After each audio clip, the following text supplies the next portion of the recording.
Good morning everyone. This is the Q&A session 19 from the playlist of laws of motion.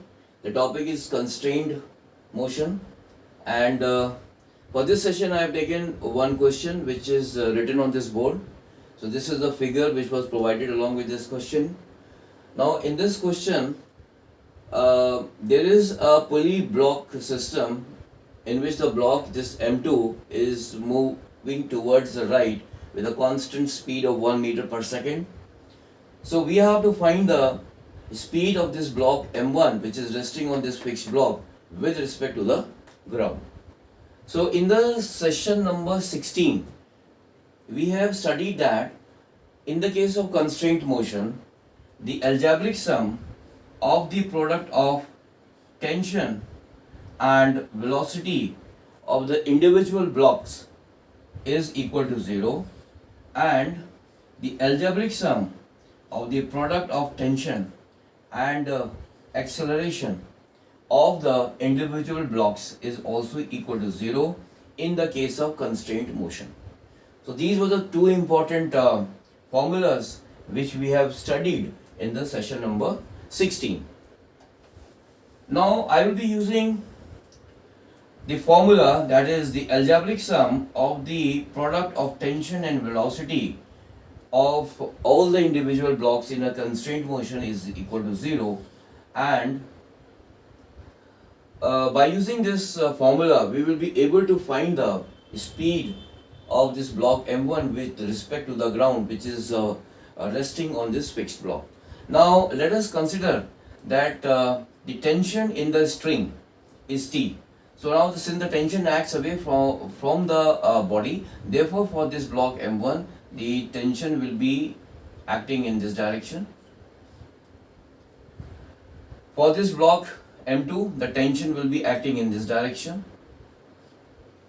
and since this is a single string, therefore if the tension in all the segments of this string will be the same, that is the tension here, the tension in the string will be T, here also T, here also T, here also T, and here also T. Now when this block M2 is moving towards right, this block M1 will move towards left, like this. And let us consider that the velocity of this block is V. So since I will be using this formula, so with the help of this formula, the algebraic sum of the product of tension and velocity of all the individual blocks in this constraint motion is equal to 0.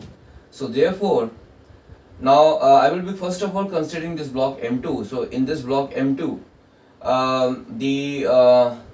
this block M2 is being subjected to tension T, which will be equal to T plus T plus T plus T plus T, that is equal to 5T. This tension, this block is being subjected to tension which is equal to 5T, and the velocity of this block is 1 meter per second, plus the tension for this block M1 will be equal to T, and we have taken the velocity of this block as V, but here the velocity of this block is in the opposite direction, that is it will be towards left, so this velocity will be taken as minus V, and this is equal to 0. So from here the value of V will be equal to 5 meter per second.